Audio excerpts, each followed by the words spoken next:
في البدء كان الكلمة والكلمة كان عند الله وكان الكلمة الله.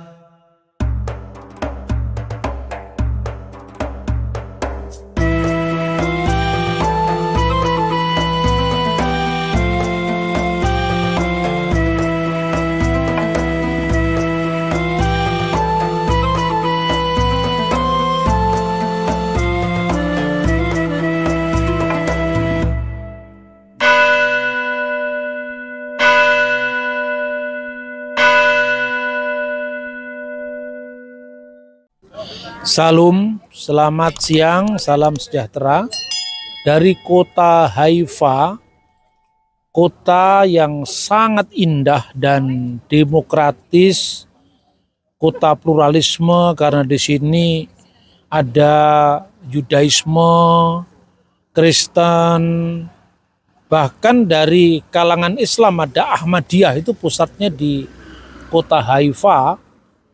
Mereka punya terjemahan Al-Quran, Quran Hamifwar. Al-Quran dalam bahasa Ibrani juga diterjemahkan dari kota ini. Ahmadiyah itu salah satu sekte Islam yang keislamannya kadang-kadang dipersoalkan di Indonesia. Tapi juga penting karena kita sekarang berdiri di salah satu kuil yang paling indah dari agama baru, yaitu agama Bahai.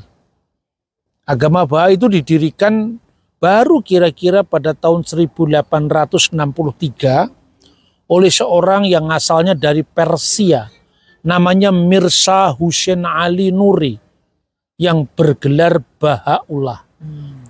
Intinya agama Bahai itu adalah dia agama penyempurna, karena sebetulnya itu merupakan klaimnya itu ya, saripati dari semua agama, tapi kira-kira yang paling sempurna ya dia gitu loh.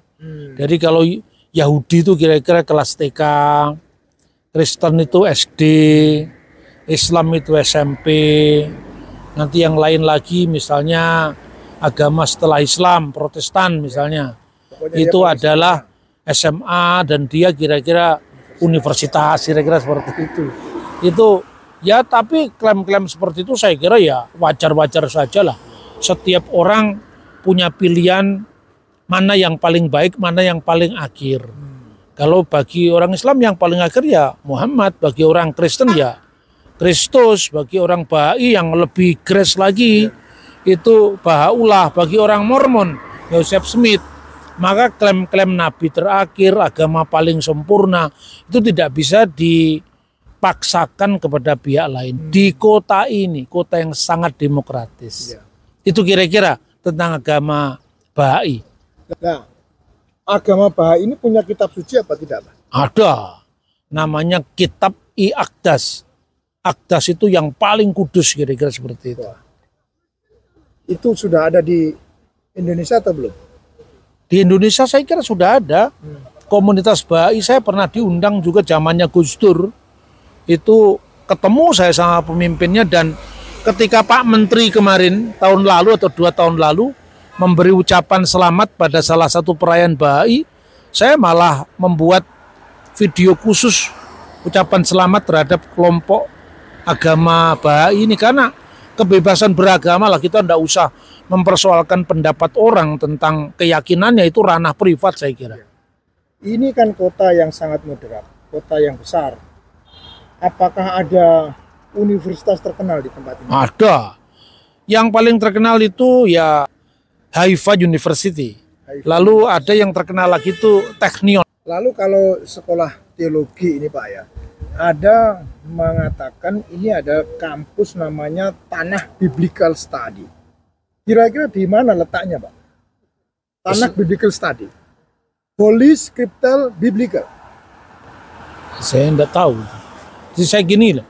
Di Haifa enggak ada sekolah teologi atau seminari teologi Kristen, enggak ada. Tanah itu Biblical, Pak. Enggak ada itu. Setahu saya enggak ada. Coba di googling aja di internet, karena begini ya. Holy Land itu kan tidak terlalu besar ya.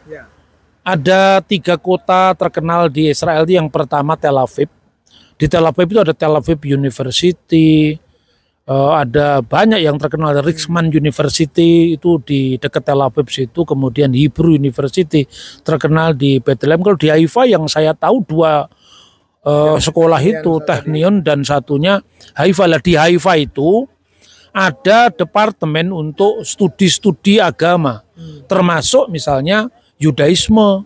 Tapi sekolah Kristen itu enggak ada di sini. Kemarin saya ketemu dengan Pater Al, teman saya yang lagi studi di Israel ya. Saya tahu perkembangannya, universitas-universitas apa yang ada di sini yang bisa bisa dimasuki oleh orang Indonesia, khususnya mereka yang Kristen. Itu saya kira itu.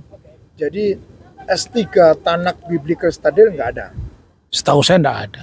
Tadi Pak Handoyo juga tanya kitab sucinya gitu ya, terus kepercayaannya seperti apa. Kalau dari sudut pandang ilmu agama-agama itu kira-kira ya semacam sinkretisme.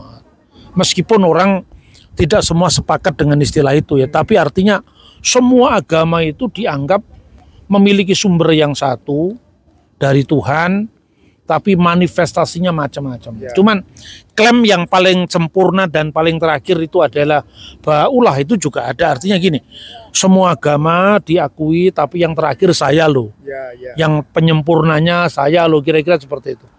Saya kira kalau itu klaim-klaim semacam itu muncul dalam ranah privat agama, itu tidak ada masalah.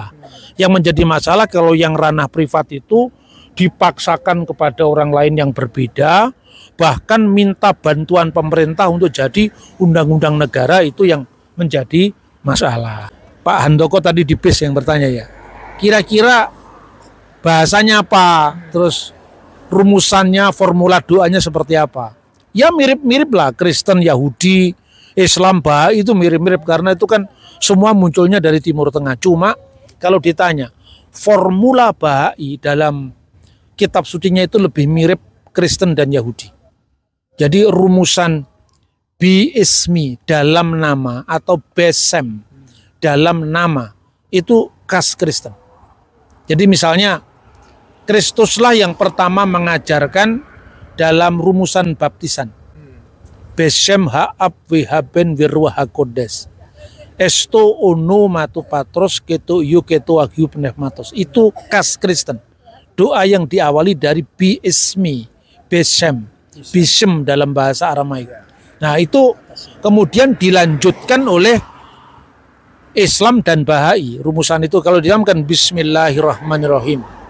Kalau dalam terjemahan Quran dalam bahasa Ibrani itu diterjemahkan Besem Elohim Har-Rahman Veharahum.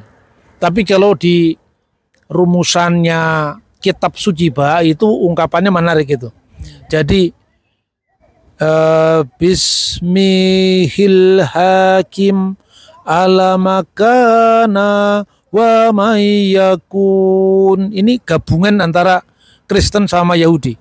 Kalau Kristen itu bisminya itu dari Kristen. Bismihi, demi namanya. Al-Hakim yang maha bijaksana. Nah, kemudian ala makana wa mayakun itu Yahudi. Karena orang Yahudi itu kan rumus doa Adon Olam itu kan wehu hayah, wehu howeh, wehu yihye batif arah. Yang artinya Tuhan dalam dimensi keberadaannya yang dulu, kini, dan akan datang.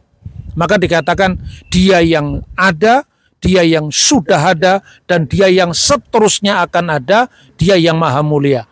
Itu dirumuskan dalam formula Bahai ala makana wa ma yakun. Kalau di Kristen itu dalam kitab Wahyu pasal 1 ayat 8. Firman Tuhan yang maha kuasa, akulah alfa dan omega, yang ada, yang sudah ada, dan yang akan datang, yang maha kuasa. Ya, kalau orang Yahudi itu tadi doanya kan bukan diawali dari biismi atau besem, tapi diawali dari Baruch atah Adonai Elohenu melek ha'olam Elohi Abraham, Elohi Yitzhak, Elohi Yakub, Magen Abraham. Yaitu terberkatilah, terpujilah engkau ya Tuhan, Allah kami, Raja yang kekal, Allah yang disembah Abraham, Allah yang disembah Ishak, Allah yang disembah Yakub, perisai Abraham. Cuman formula semacam trinitaris itu ada dalam Yahudi maupun Kristen. Jadi selalu ada berkat Harun 3 aspek. Bapa, Putra, dan Roh Kudus dalam Perjanjian Lama dikenal dengan Elohim, Dafar Elohim, Ruah Elohim. Kemudian 3 kali kudus Trisagion, yang itu nantinya oleh gereja dimaknai secara Kristiani sebagai pengungkapan misteri Tuhan yang selama berabad-abad didiamkan, sekarang sudah disingkapkan dalam Kristus. Tapi ingat, jangan sampai ada imperialisme doktriner. Kalau dalam Islam ada ungkapan Bismillah Ar-Rahman Ar-Rahim, itu jangan ditafsirkan Trinitas. Karena itu ya formula Islam, tidak bisa. Meskipun di situ kenapa menariknya kok selalu 3? Ya innallaha ghafurur rahim. Allah ghafur rahim saja selalu. Tapi ya itu kan formula doa. Dari Ar-Rahman Ar-Rahim tadi itu mengutip dari bahasa Ibrani sebelumnya. Ya bukan mengutip lah, artinya sama-sama berakar dari budaya Semitik. Ya Tuhan itu bersifat Rahman, ya bersifat Rahum, kalau bahasa Ibrani ya Rahmani Rahim, seperti itu kira-kira. Dari kuil paling suci dari agama Bahai ini, kota yang sangat indah, saya mengucapkan salam damai dari tanah suci, Salam Aleichem Beshem Hamasiyah. Shalom.